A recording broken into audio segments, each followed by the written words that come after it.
బుట్టాయిగూడెం మండలం మర్లగూడెం గ్రామానికి చెందిన తాటి సుంకరమ్మ అనే మహిళ గత సంవత్సరం క్రితం ఉపాధి నిమిత్తం కువైట్ దేశానికి వెళ్ళింది. ప్రస్తుతం అక్కడున్న వారు తనని చాలా ఇబ్బందులకు గురి చేస్తున్నారని సెల్ఫీ వీడియో తీసి సోషల్ మీడియాలో అప్లోడ్ చేయడంతో ఆ వీడియో చూసిన పోలవరం ఎమ్మెల్యే చిరి బాలరాజ్ స్పందించి వారి కుటుంబ సభ్యులతో వీడియో కాల్ ద్వారా మాట్లాడారు.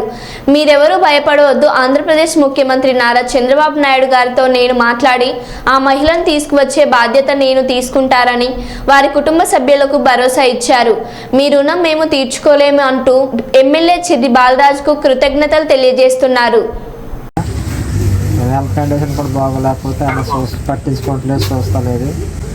మీరే కథ సహకరించి ఇక్కడికి రప్పించండి.